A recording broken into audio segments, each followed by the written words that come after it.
Hello guys, j'espère que vous allez bien. Aujourd'hui, on se retrouve pour une nouvelle vidéo développement personnel. Et aujourd'hui, on va aborder le fait de gérer les moments difficiles, comment les gérer, toujours dans un cadre de développement personnel, c'est-à-dire comment les gérer, pourquoi bien apprendre à les gérer et qu'est-ce que ça va nous apporter de savoir gérer nos moments difficiles, qu'est-ce que ça va nous apprendre sur nous.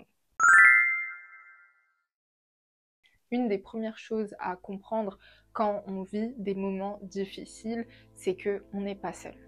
Tout le monde, qu'on s'en rende compte ou non, tout le monde vit des moments difficiles. Tout le monde, à un moment donné dans sa vie, va vivre des hauts, mais aussi des bas. Et c'est totalement normal. Et dites-vous en fait que c'est impossible qu'il y ait des hauts sans bas. La vie, c'est les montagnes russes. Un jour, vous vous réveillez, tout va bien, vous êtes en bonne santé, vous avez le meilleur taf, les meilleurs amis du monde, etc., la meilleure famille possible. Demain, vous vous réveillez, vous êtes en mauvaise santé, vous vous rendez compte qu'on vous a trahi, vous vous rendez compte que vous aviez une image de certaines personnes qui était complètement faussée, que certaines personnes vous ont menti, ont caché certaines choses, etc. Donc, il ne peut pas y avoir de haut sans bas et il ne peut pas y avoir de bas sans haut. Est-ce que ça veut dire qu'on va juste se concentrer sur ce qui est négatif ou que ce qui est positif? Pas du tout. Comme je vous ai dit, en développement personnel, il faut jamais oublier le côté négatif. Parce que c'est ça qui va réellement vous faire évoluer et c'est ça qui va réellement vous faire comprendre qui vous êtes. Se concentrer sur les moments de bonheur, les moments de joie, les moments partagés, les souvenirs, etc. C'est très bien, mais c'est pas suffisant. Beaucoup de personnes qui aujourd'hui ont des trains de vie assez confortables, auparavant vivaient dans des situations extrêmement précaires. Aujourd'hui, elles connaissent des hauts et elles vivent dans un haut, mais toute leur vie, elles n'ont connu que des bas. Et elles ont une histoire, et cette histoire les a poussées à atteindre des sommets, si je peux dire ça comme ça, pour justement évoluer. Donc maintenant, comment est-ce qu'on fait pour apprendre à gérer les moments difficiles? Il y a certaines personnes qui vont voir ça comme un fléau, comme la fin du monde, et c'est normal aussi d'une certaine manière parce qu'on est dans nos problèmes. Ok, on est là, on vit les trucs, on vit notre vie, on n'arrive pas à prendre du recul, on est vraiment intensément concentré dedans. On va se dire oui, mais c'est la fin du monde, ce problème, comment je vais m'en remettre par la suite, etc. J'espère que ça m'arrivera jamais, pourquoi moi et tout. Alors, déjà, à la question de pourquoi moi? Pourquoi est-ce que moi j'ai des problèmes et pas les autres? Voyez ça comme une bénédiction au lieu de voir ça comme une malédiction. C'est le meilleur conseil que je puisse vous donner. Comme on dit, Dieu éprouve les gens qu'il aime le plus. Et quand vous vivez des moments difficiles, vous allez apprendre beaucoup de ces moments difficiles. Ça va vous permettre de grandir, de mûrir, d'acquérir en sagesse, d'apprendre de nouvelles choses, de conseiller d'autres personnes par la suite par votre expérience. Vous êtes en train d'évoluer, vous êtes en train d'apprendre. Certes, le moment n'est pas très agréable parce que vous n'êtes pas assis en train de lire un livre et que ce n'est pas la même façon d'apprendre certaines choses, mais là, vous êtes dans le réel, vous êtes dans la vraie vie. Donc, Dieu, l'univers, va vous envoyer des moments difficiles, va vous envoyer des obstacles, va vous envoyer des personnes néfastes. Et maintenant, tout l'enjeu, c'est de savoir comment est-ce que vous le prenez et comment est-ce que vous le gérez. Super important de se dire qu'on traverse tous des moments difficiles, de se dire que c'est ok, de se dire que ce n'est pas la fin du monde, parce que tout a une fin. Les problèmes que vous avez aujourd'hui, demain, vous les aurez pas. Dans 3 semaines, vous les aurez pas. Dans 3 mois, dans 3 ans, dans 30 ans, vous les aurez plus. Et je vous dis ça en connaissance de cause parce que j'ai grandi en ne voyant que du négatif. Mais je n'ai jamais perdu espoir dans le sens où j'ai toujours su qu'il y avait meilleur ailleurs. Et j'ai toujours su que ce que là maintenant je suis en train de vivre, qui est littéralement un enfer, un chaos sur Terre, et je suis en plein milieu dedans, c'est ok parce que ça peut pas être éternel en fait. Ça peut pas être pour toute la vie, pour cette vie et pour celle d'après. C'est pas possible. Et aujourd'hui, je peux vous dire que je vis sereinement, en paix avec moi-même et que je ne vis plus dans le chaos et que j'ai arrêté d'être en mode survie, mais que je vis ma vie. Donc c'est très important de rester optimiste et de se dire que tout finit par passer avec le temps. Le temps, il est magique. Le temps, il est magique. Tout finit par passer avec le temps. Et c'est très très important de rester optimiste dans ces moments-là. Parce qu'on va avoir du mal à prendre du recul et on va juste se dire, mais en fait, la situation, elle n'est pas si grave que ça, quand on prend du recul. On se dit, ah ok, bah oui, j'ai ce problème et tout, ok, il est important, ok, il est chiant, ok, il est là. Mais en vrai de vrai, est-ce que c'est la fin du monde? Non, ça va, c'est pas la fin du monde. Ce soir, je vais dormir, demain, je vais me réveiller, si Dieu veut, et je vais continuer ma vie. Et le problème, on lui trouvera une solution.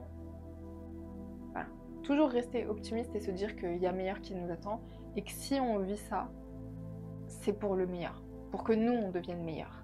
On a été choisi pour vivre ces moments difficiles-là. Dites-vous qu'après mon éveil spirituel, j'ai eu un moment de calme complet où j'avais pas de problème, j'avais pas de soucis. Vraiment, moi qui ai grandi dans le chaos, et mon éveil spirituel, c'était l'enfer aussi, j'ai eu un moment de calme, je me suis inquiétée. Et j'étais terriblement triste. Et je me disais, mais non, pourquoi Dieu il m'éprouve plus, etc. Moi qui étais tellement habituée à être éprouvée et qui me consolait avec le fait que, bah voilà, je choisis les meilleurs pour les éprouver. Et je me disais, mais là, il n'y a rien. Là, c'est trop calme. Comment ça se fait qu'on ne m'éprouve plus? Comment ça se fait que j'ai plus de problèmes? Est-ce que c'est réel?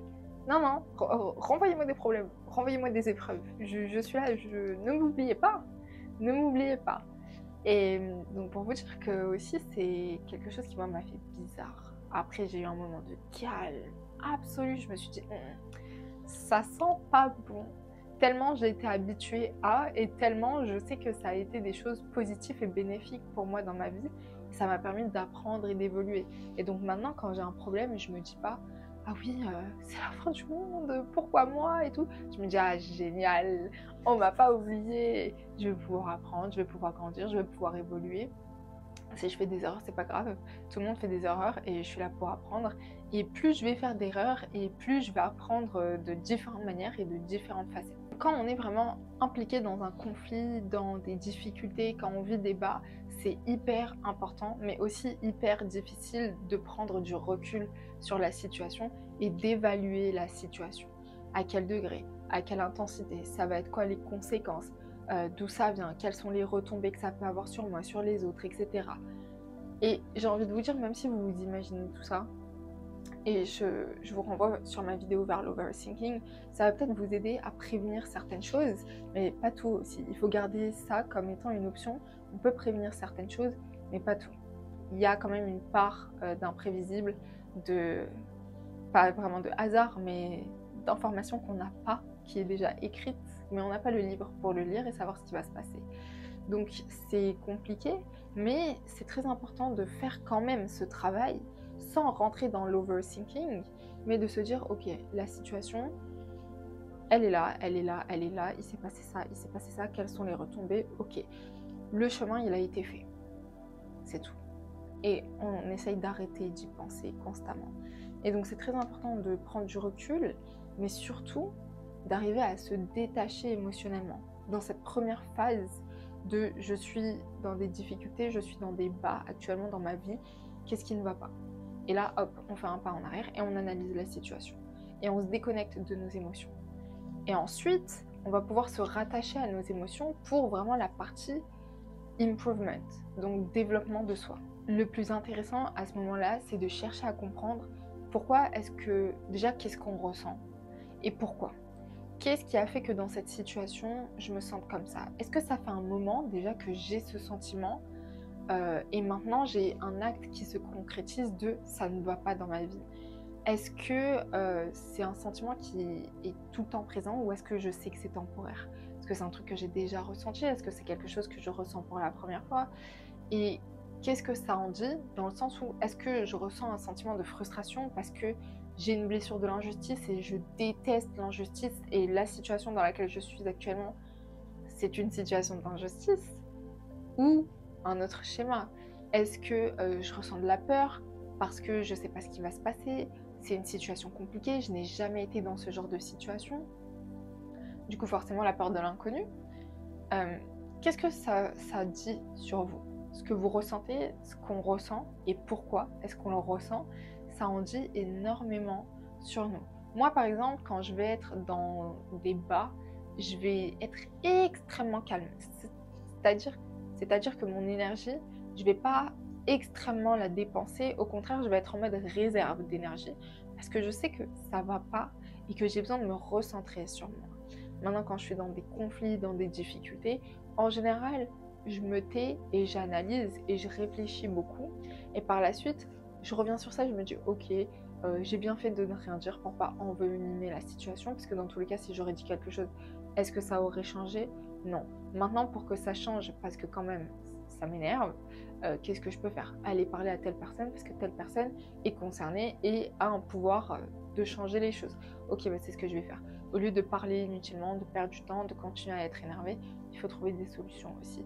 C'est très important. Mais du coup, qu'est-ce que ça dit sur moi? Ça dit que bah, si c'est une situation, imaginons au travail, où je veux faire un truc et que j'arrive pas parce que j'ai pas le personnel qu'il me faut et tout avec moi. Ok, bah, ça m'énerve parce que j'arrive pas à faire ce que je veux, parce que bah, je suis perfectionniste, je suis investie dans mon travail, je suis organisée, et j'ai préparé ça à l'avance et en fait j'étais censée avoir ces membres-là et je les ai pas, non pas parce qu'ils sont absents, mais parce que quelqu'un d'autre me les a pris. Donc en fait, moi ça fait que j'avance pas dans mon travail, et après les chiffres, et après ci, et après ça. Donc vous voyez, ça c'est vraiment une analyse de situation où oui, moi je vais pas être contente, après de là m'énerver, faire une crise d'hystérie non plus, hein, on n'est pas à ce niveau-là, mais je vais pas être contente et je vais chercher à trouver une solution. Parce que c'est une situation où ça a un fort impact quand même, parce que tu n'avances pas dans le travail, sauf que tu es là pour travailler. Compliqué.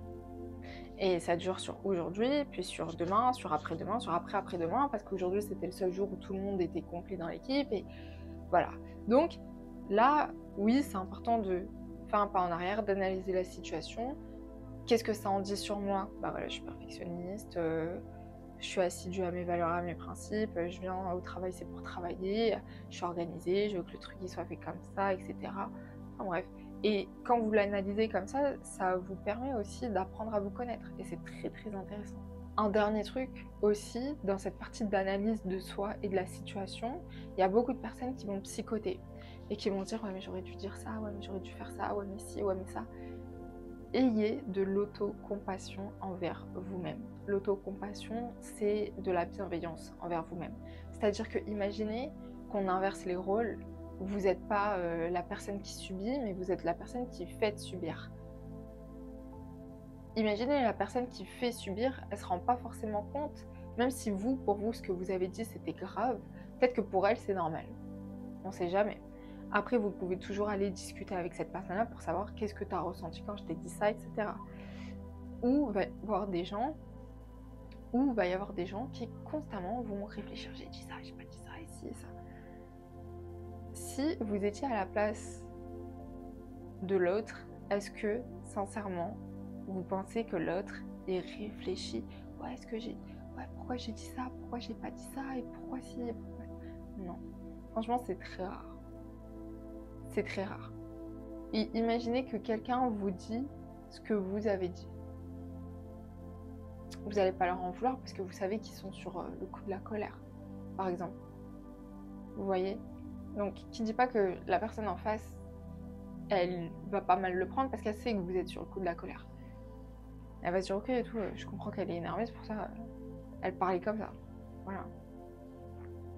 C'est ok, c'est pas un problème. Après, ça marche pas avec tout le monde, mais soyez bienveillant avec vous-même. On est des petits êtres humains, la vie d'ici-bas est compliquée, donc oui, il y a des moments où on va vouloir psychoter, etc. Mais sincèrement, ça sert à rien. Vous pouvez toujours aller discuter avec les gens, demander aux gens, oui, désolé, tout si je t'ai blessé, c'était pas mon intention. La personne va vous dire, ah non mais vraiment, aucun problème et tout, je sais très bien. Puis il y en a d'autres qui peut-être vont être plus sensibles et se dire, ouais, je l'ai pris personnellement, etc. N'hésitez pas aussi à communiquer, c'est très très important. Que ce soit pour vous, extérioriser ce qui ne va pas en ce moment, ou que ce soit pour les autres, demander si vous leur avez pas causé du tort parce que vous êtes en train de vivre un bas en ce moment-là. Ça aussi, c'est important. Et vraiment, n'oubliez pas l'autocompassion. C'est très très important vis-à-vis de soi et ça vous permet d'évoluer encore plus vite parce que plus vous allez vous pardonner les erreurs, plus vous allez réussir à avancer et d'une manière plus complète, j'ai envie de dire, parce qu'en fait, vous allez voir différentes étapes, différentes choses de différentes manières que d'autres qui réussissent du premier coup ne vont pas le voir. Mais du coup, ils vont avoir moins d'expérience que vous allez avoir. Et c'est en ça que c'est hyper intéressant. Donc guys, n'oubliez pas, tout le monde gère des moments difficiles. Le plus important quand on gère des moments difficiles, c'est de savoir qui on est et comment est-ce qu'on gère ces moments difficiles. Est-ce que parce que vous vivez un moment difficile, vous êtes la pire personne sur Terre? Non. Est-ce que vous allez perdre entièrement confiance en vous? Non. Est-ce que vous allez arrêter de vous estimer? Non plus. C'est des moments difficiles, tout le monde en vit, c'est ok, c'est pas la fin du monde, il faut que ces moments soient là pour que vous puissiez évoluer dans votre vie et avoir des hauts, et il faut que vous compreniez que si vous avez été choisi, c'est pour votre bien. Comme ça, vous allez apprendre plus que les autres et vous allez avoir plus d'expérience et ensuite vous allez pouvoir aider les autres aussi si nécessaire. Et vous allez avoir plus de maturité, plus de sagesse et tout ça, évidemment, ça vous mène à avoir une vie beaucoup plus sereine et apaisée. Et aussi un truc qui va être hyper important dans comment gérer les moments difficiles, c'est si vous vous connaissez à 100%, vous savez très bien que peu importe ce qui se passe, vous faites confiance à 100%. Vous serez toujours là pour vous épauler, pour vous aider, pour vous soutenir, etc. Vous-même, vous n'allez jamais vous abandonner. Et peu importe à quel point les moments sont difficiles, et c'est pour ça que la confiance en soi c'est hyper important, peu importe à quel point les moments sont difficiles, vous allez les affronter, vous allez y aller la tête haute et vous allez ressortir de ces moments-là la tête haute. Peut-être pas plus haute, mais pas basse. Et ça, c'est sûr et certain, parce que vous vous connaissez, vous savez qui vous êtes au plus profond de vous, et vous savez comment vous allez réagir, comment vous allez gérer.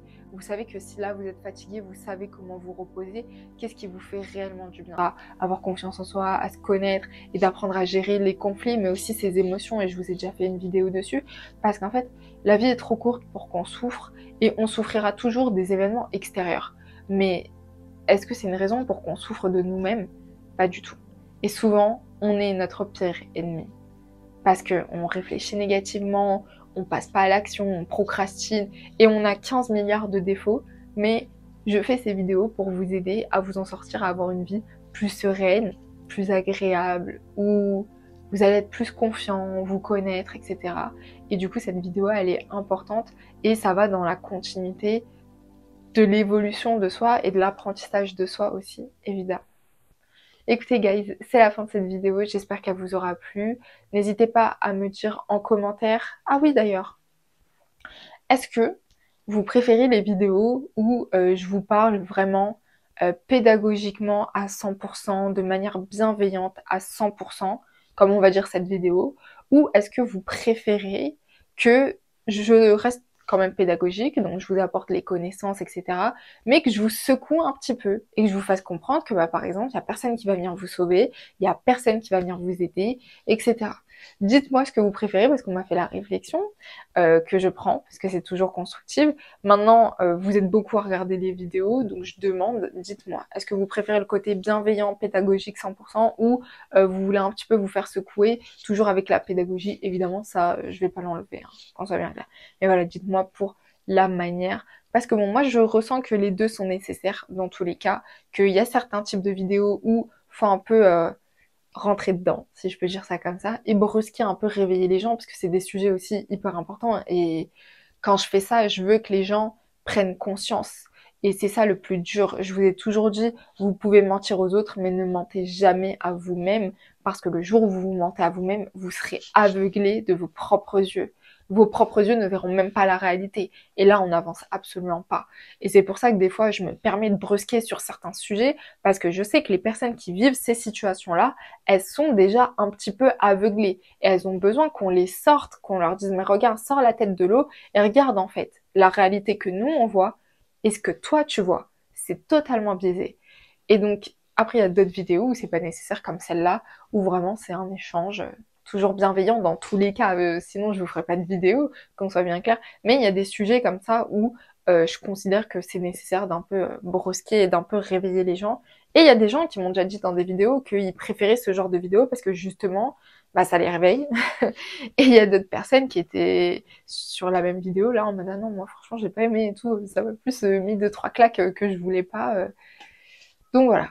Après, vous me dites.